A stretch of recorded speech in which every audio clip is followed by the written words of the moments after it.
Well, we got some pretty big polls that dropped yesterday in relation to the 2024 election, along with RFK Jr. now allowed on the North Carolina ballot. He should have ballot access everywhere. It makes no sense considering people like Jill Stein can have access everywhere. You would think RFK would be able to, but good news for RFK Jr. Very positive news for Trump there as well, considering it seems like RFK Jr. will help Trump. How about New Jersey, a state that we all assume Joe Biden is going to win? Just the Biden-Trump head-to-head, Biden +7, you include RFK Jr., Weston Stein, Biden +5. Now, I do not think Trump is going to win this state, but could you imagine New Jersey being potentially on the table for Trump? It just expands his math. I will say this does kind of remind me of 2016 with Hillary, because they thought Hillary had a chance everywhere, like Texas, Iowa, Ohio, Florida, possibly even more states, and now it's Trump possibly trying to expand the map. Obviously, in 2016, Trump basically had to run the gauntlet of winning every single swing state. He did that. In 2024, it should be a lot easier for him, but New Jersey waiting for a Minnesota poll. Be very interesting. If Trump is only down by 5 in New Jersey, I would say, it's not perfect in terms of a comparison. Minnesota might be about even right now. And Virginia, you would think, is a little bit more conservative than New Jersey, so maybe Virginia is very close as well. That's what we've been watching. Those two states, Minnesota and Virginia, looking for new polling out of there. We haven't gotten it, but this is an interesting New Jersey poll. Of course, I would not predict this to Trump. It is just a poll. You can see the sample rate, 38% Democrat, 24% Republican, 38% independent. The job approval, Biden only sitting -7 in New Jersey. It's not surprising. It is a liberal state, so his approval rating will be higher than when you're talking about nationwide. But either way, that is a very good poll for Donald Trump. Again, not expecting him to win New Jersey, but Biden just sitting +5 when you include RFK Jr. And even just a head-to-head Trump-Biden, even though there are a ton of undecided, and you would think Biden would probably win the undecided considering this is a Democrat stronghold state. You're looking at Biden maybe winning the state, at least according to this poll, in a head-to-head matchup by 10 points. I believe he won it by 16 in 2020. So this is a consistent downgrade we're seeing with Biden when it comes to his performance in these early 2024 election polls versus 2020. So an interesting poll right there. We've also got massive updates on all the swing states. Wall Street Journal comes out.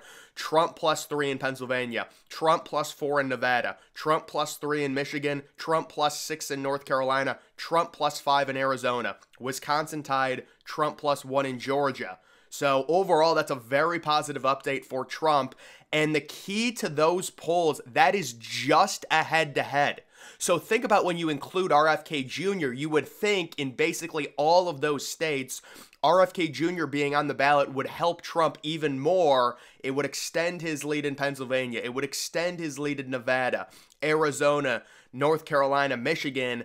This is all very positive polling for Trump. I know the narrative was that Biden's made a comeback, and we knew that was going to happen.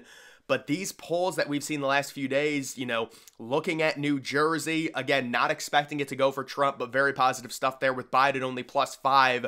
And even in the head-to-head +7, the head-to-head matchups, Pennsylvania, Nevada, Michigan, North Carolina, Arizona, Wisconsin, Georgia, all very positive for Trump, because this is not even including RFK Jr. And we also have to take into account the polling error that we normally see where the polls always underestimate Trump. This has happened. It happened in 2020, Wisconsin, 2016, Wisconsin. It happened in Michigan. It happened in Pennsylvania. Both times Trump has run, the general election polls do tend to underestimate him. So those are good numbers right there. And then we do have just some other stuff. Taking a look at RFK, appears to have secured a ballot position in another battleground state that will likely help decide the outcome of 2020. Kennedy's campaign said Monday that he collected enough signatures to appear on the ballot in North Carolina. So you would think this would certainly help Trump, already winning North Carolina in 2016 and 2020 with a much worse approval rating than both Hillary Clinton and Biden. Going into the election in 2020, Biden had like a 10 or a 12-point advantage in terms of approval. Now Trump is up, and he's also got RFK Jr. to help him out in North Carolina. You know, obviously you can't say this is Trump's state for sure, but I would say at this point, based on what we've seen, the polling out of North Carolina, the recent years, how the elections have gone, I think Trump is very likely to win North Carolina based on what we're seeing. North Carolina, you still have to say it's a swing state, but with RFK Jr. having ballot access, I am very bullish on the idea that Trump could win that state. He won it in 2016. He won it in 2020. Very slim margins, but in 2024, I think he could stretch that lead by at least 4 or 5 minimum, and that's kind of lowballing it and being conservative for Trump. I thought this map was interesting. It's just crazy. A lot of Americans don't know this. So this is ID. Do you need your ID to vote? And you look at the United States in comparison to first world countries, it's crazy. You know, you always hear liberals talk and say, we need to be more like European countries. Well, European countries are heavily white, and they really care about voter ID laws and not allowing mail-in ballots. Many European countries, you're not even allowed to do mail-in ballots. So think about the gaslighting. These people say, oh, if you question the election, you're a terrible person, you're an election denier. But no, let's make it as easy as possible for election fraud to happen. But if you question it, you're a horrible person. The gaslighting is insane. We're a first world country. You need your voter ID to be able to vote. That's not a tough ask, but apparently because, and you look at all the states, I mean, Pennsylvania, obviously a huge swing state. You don't need voter ID. Illinois, extremely liberal. California, extremely liberal. Oregon, liberal. Nevada's an important swing state. New Mexico, liberal. So some of those states, it is very important, you know, in terms of voter ID. You would think everyone would agree on this. And I think if we hooked a lie detector test up to everyone, Democrat or conservative, yes, in terms of transparency, that's the bare minimum. You should need a voter ID, but because not having a voter ID is helpful for the Democrats, they will, of course, say, no, you don't need a voter ID. How dare you? That's a ridiculous ask, even though everyone in this country, as long as you're a citizen, should have a valid ID. But these people want to be more like Europe. Yeah, being like Europe and imposing their laws would not work in this country, considering the differences in terms of the demographics, and you want to be like Europe, then yeah, let's actually tighten up the rules and regulations in terms of the voter laws. They won't do it because it helps them. Take a look at this. Google, completely out of control. Once again, Google apparently has been accused of censoring and demonetizing certain conservative articles. It's not a surprise at all.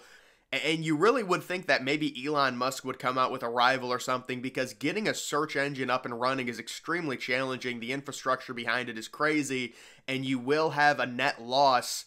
It's just like the idea of Elon Musk taking over X and losing money and liberals trying to make fun of him and laugh at it. It's all coping. It doesn't really matter if Musk loses money or not. It just matters who has the control over the speech and how the speech is used. And liberals in 2020 had full control over all of social media. Now they don't.